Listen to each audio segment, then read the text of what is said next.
émission Nabino, misala ya fachi. Monsieur le journaliste, ngai moko na personnellement. Nazali na esengo makasi ya développement ya mboka oyo. En tout cas na obiso tozomona ndenge bazo moderniser ville. Bon, oya roboya, c'est-à-dire azandoki. Très bien. Azandoki parce que zomonana. Zomonana malgré si l'union sauté comme il a 100% mais quand même tozomona il y a une avancée. Tozomona ba changement, tozomona bisika wezaki enclavé et comme des enclavés, bisika mususu il n'y avait pas même des ici des endroits pour passer et comme basali ba moi petit pont, basali ba moi non, c'est en tout cas c'est une bonne idée vraiment ya mkonzi ya mboka. En tout cas akoba boye ezali pona modernisation développement ya mboka na biso. Papa profiter pe ça message pas Fachi Beton Zolando, papa ta rémission au misala ya Fachi, message nous kopesa na président de la République. En tout cas, ngai nazali na message moko kaka et surtout nazali ko souhaiter vraiment longévité, nazo souhaiter vraiment bon succès na musala, nazo souhaiter vraiment parce que ba idée azali na yango, ezali ba idée penza ya mona mboka. Wezola ki sapenza que non, il a l'amour de son pays. En tout cas, lelo na lobi ya kozala te mais oyo ekotikala.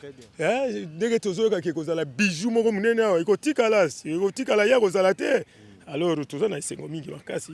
Et puis nous avons souhaité kaka en tout cas musala malamu akoba kaka boyina idée wana même élan oyo en tout cas akeni nango ti liboso alanda maloba ya ba ini wana ba ennemi ya mboka te. Émission Nabino misala ya Fachi musu bazali banda mboka bazo ba Fachi sa eloko te eloko moko te. Bon omoni vraiment na nyonso na mokili même Jésus baboye bandimaka été bandimaka été prophète peut écouter akumisa ke na mboka na été mais akolemba te mais ya ko continuer kana akokoba kana kosala ezali bilembo ezotikalaki. Émission Nabino misala ya Fachi. Papa président na sepele moni bande to benga yo beto silisa makambo to sentir beto ngo peza ke wana beto boya papa sisa msato lingi oza mwana na biso biso ne bito botio ozo sunga pe biso ba parents na yo sala musala poto sepela pe nous na biso etika na histoire que mwana na biso ayaka asala ka pe makambo bien. Mboka oyo ezangi banzela ezali mboka ya kokufa na yango président de la République Fachi Beton akoki kolela bana mboka azali kosela biso banzela moderne azali kobomisa banzela pona ko faciliter déplacement ya population booster économie locale pe pona ko améliorer la sécurité routière na yango asali banzela ebele.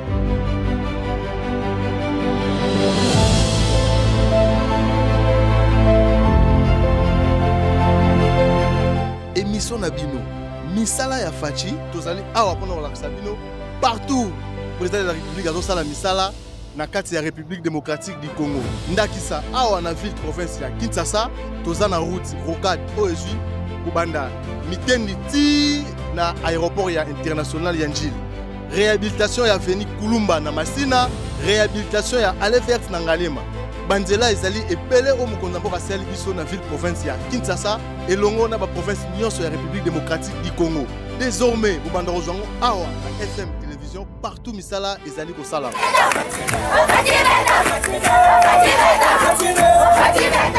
Bonjour, bonsoir, ça dépend à elle besoin de biso partout dans le monde.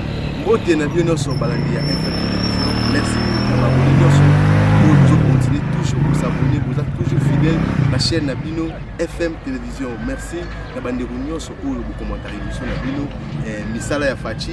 Merci na baboni nyonso oyo boza ko s'abonner, bozo partager l'émission, bozo benga ngai, bozo pesaka ba remarque en tout cas nzambe apambola. Alors merci na baboni nyonso kana na tukoloba misala ya Fachi yango oyo tokata kité tozali na moi répond muki alors tozongeli siku ba émission Nabino misala ya Fachi. Alors bande gonde bozo mona awa naza précisément na commune ya Mongafula na quartier Miteni.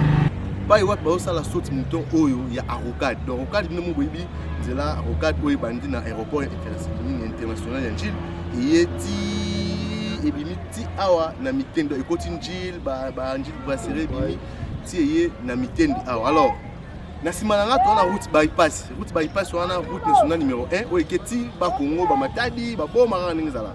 Alors pour na embouteillage izalate par rapport ya nzela oyo ba osala Arocade nde bazuli kanisi basala saute moto awa na Miteni donc na simanga bozomona na si bomona image ya drone eza saute mouton oyo babandi osala na miteni saute mouton selon baexplication ya baingénieur oyo baosala misala awa balobi na biso ke ekozala ndenge moko te ndenge ezalaka oyo tomonaka na baquartier 1 na basosimat partout ndenge ezalaka non oyo eza saute mouton nde bozomona ekozala na se donc nzela oyo ekoleka na se route numéro 1 bypass etikali kaka likolo donc oyo eleki na se eke ti njil donc ti aéroport donc ndenge ezwi boye ezokende boye ti badon bosco ti pompage donc nzela oyo nde natelemi awa naza na mitengi ezokende ti pompage donc kuna deya bakasiaki nzela alors awa baosala saute mouton TVZ Radio te merci na pasteur Jacques Kafwa toujours mon père merci mpona basoutien na mpona chaîne oyo merci na mama napesi bana nyonso na ndako kuna na Australie mbote ebele merci na ingénieur Gilles mpona soutien na mpona FM TV en tout cas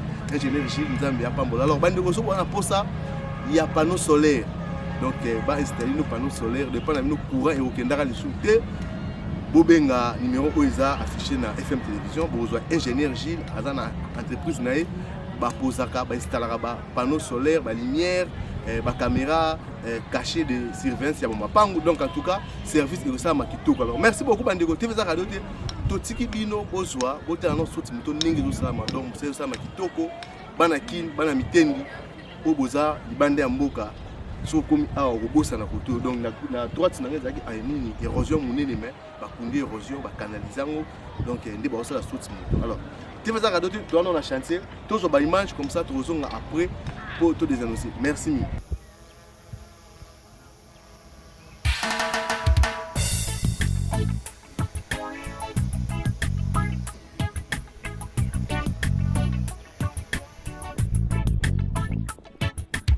Le linge sale, c'est la famille.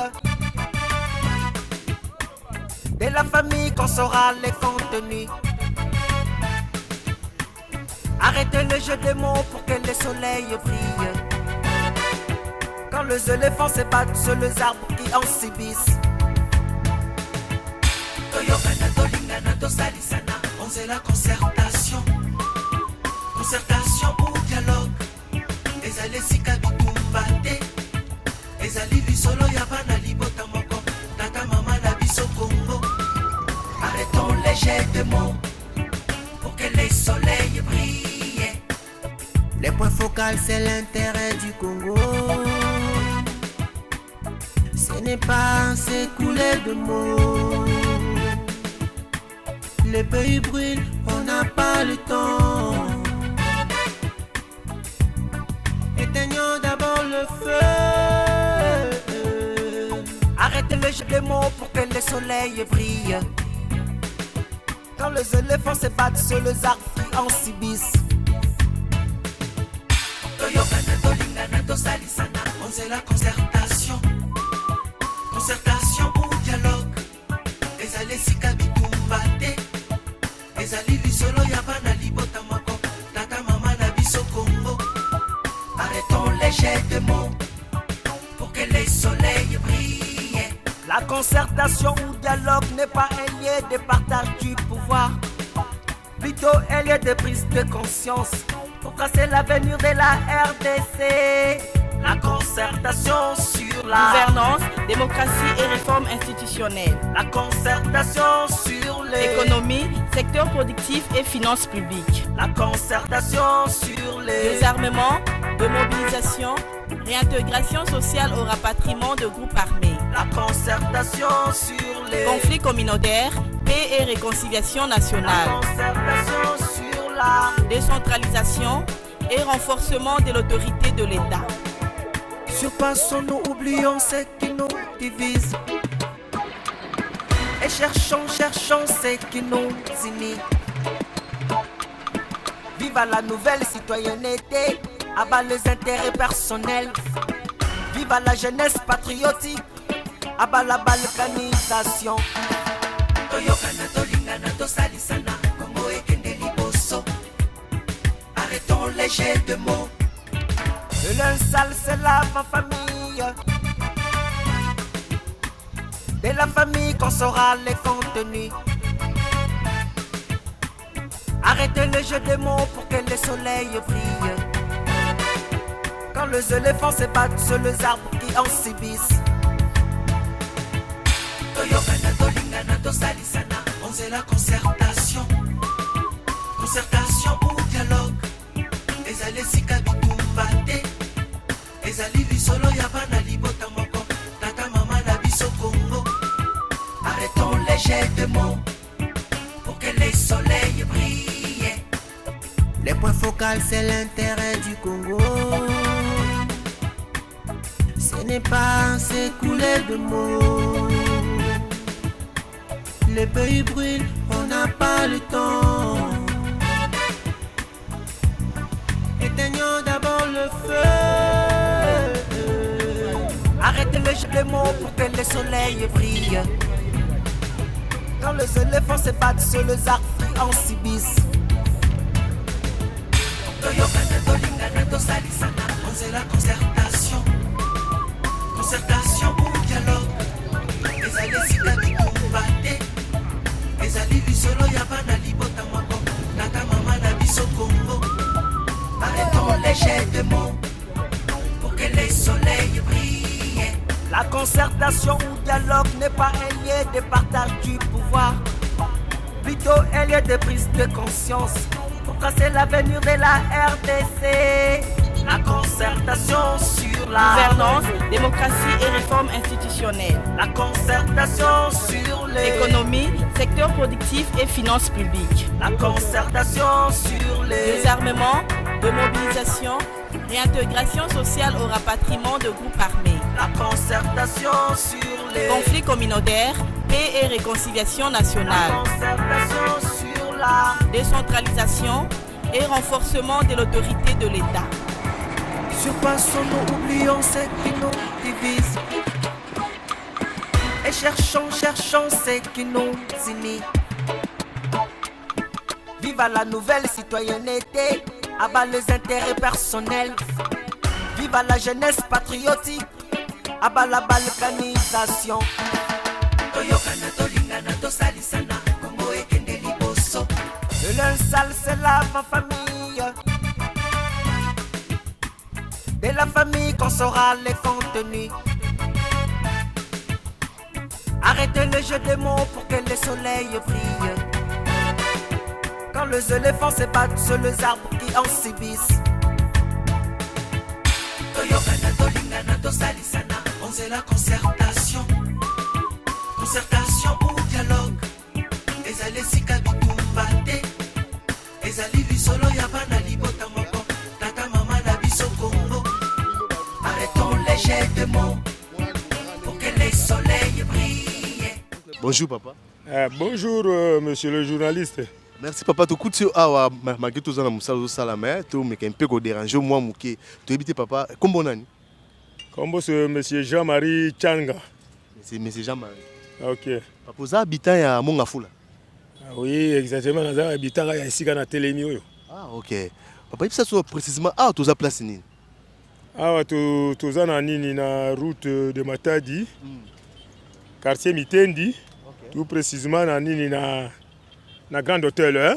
Arrêt Grand Hôtel. Arrêt Grand Hôtel. Ah ok.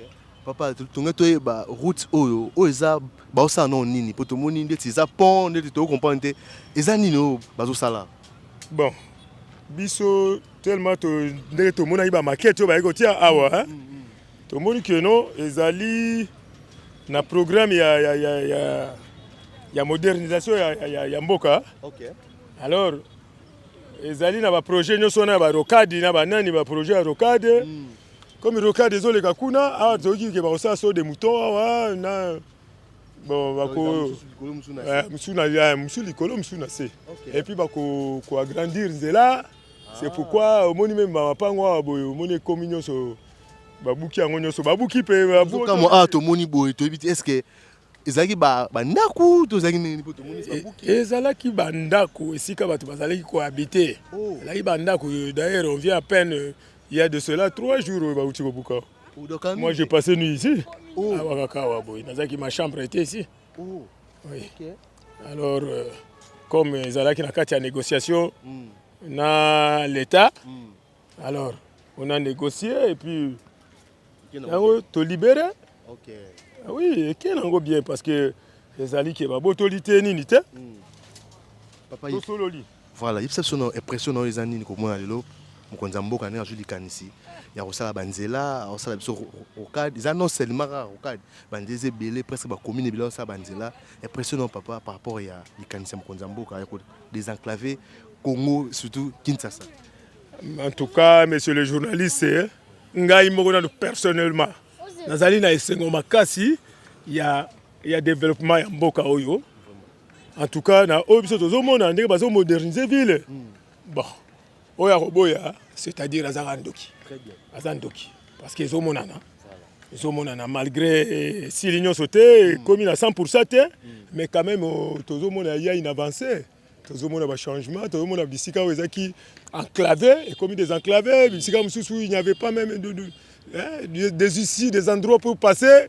Et comme il va salir moi petit pont, va salir moi non, c'est en tout cas c'est une bonne idée vraiment. Ya mkonzi mboka. En tout cas akoba boye ezali pona modernisation développement ya mboka na biso. Papa profiter pe ça message pas Fachi Beton Zolando, papa ta rémission au misala ya Fachi, message nous kopesa na président de la République.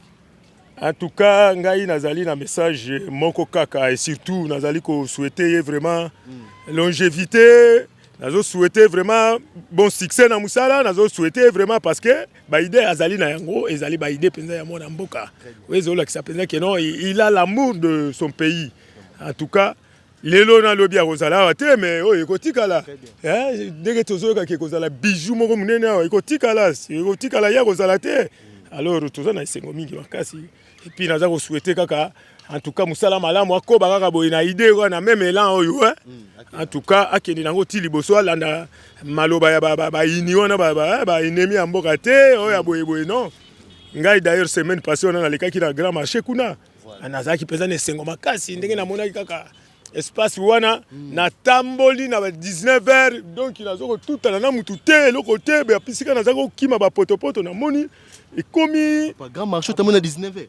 Oui, parce que je venais de l'autre côté là, na kati ya ville kuna. Donc tamona l'aise. Mais banzela au moni ba venu on ezaka grand marché yango. Oui. Na tamboli yango à l'aise na eko bima. Na koti ro akadingi na ina bimi na kasavubu. Nesika na eko c'est la transport na ngai. Parce que nazako uta côté à gare centrale kuna.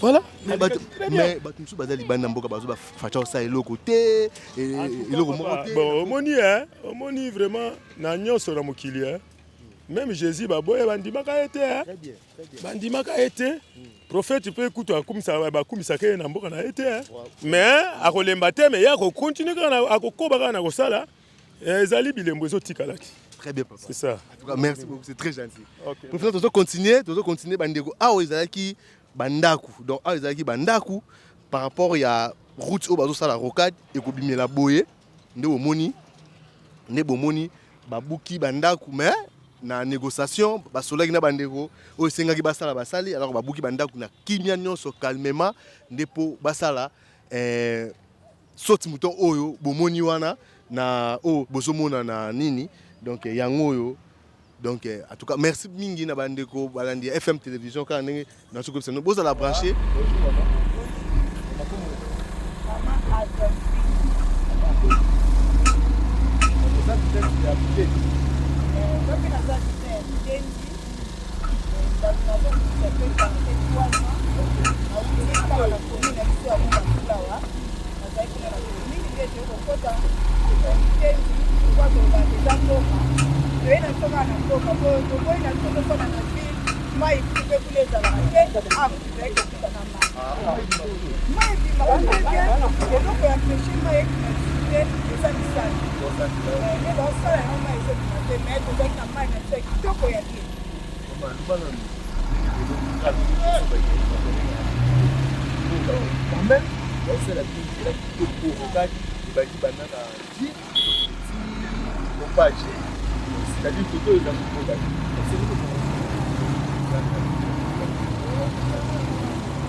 image toke losambo te tosambela kuna na kisasa siko nde toya na mboka nzela tokende na kisasa eza te bagrand car etondi yango bagrand car yango esala bino nini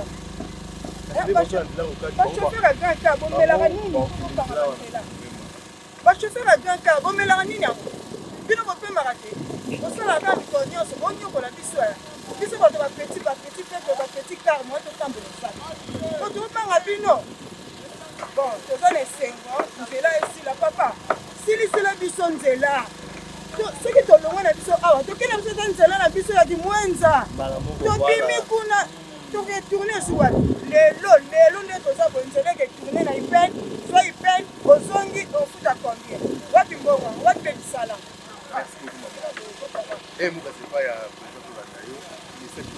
papa président nasepele omoni ka nde tobenga yo beton silisa makambo tosentir beton yango mpenza ke wana beton boya papa silisa mosala tolingi oza mwana na biso nde toboti yo ozosunga mpe biso baparent na yo sala mosala mpo tosepela mpe nunu na biso etikala histoire ke mwana na biso ayaka asalaka mpe makambo ya bien.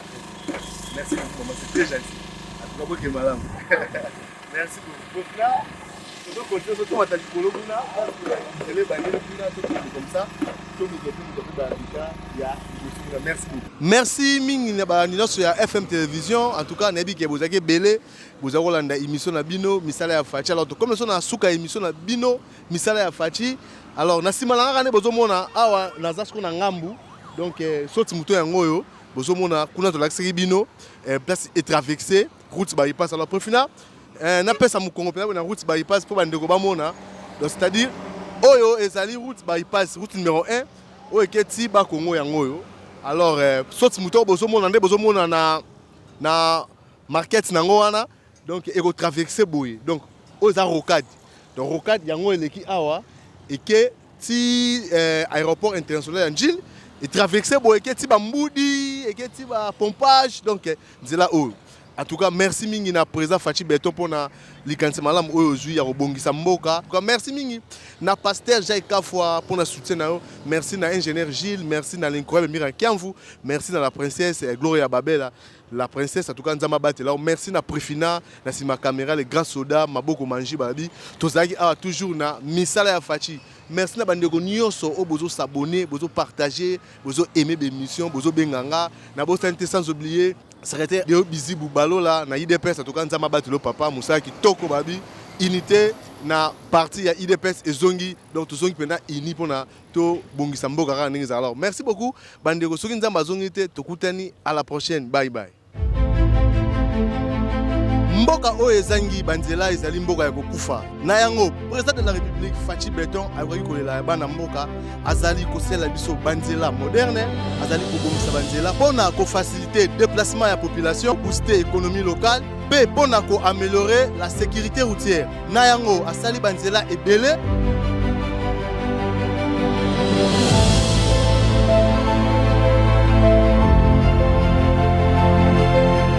émission na bino misala ya Fachi tozali awa pona kolakisa bino partout président de la République azosala misala na kati ya République démocratique du Congo ndakisa awa na ville province ya Kinshasa toza na route rocade oyo ezwi kobanda mitendi ti na aéroport ya international ya Njili réhabilitation ya avenue Kulumba na Masina réhabilitation ya Alevert na Ngalema banzela ezali ebele o mokonzi mboka asali biso na ville province ya Kinshasa elongo na ba province nyonso ya République démocratique du Congo. Désormais bobanda kozwango awa na FM télévision partout misala ezali kosala.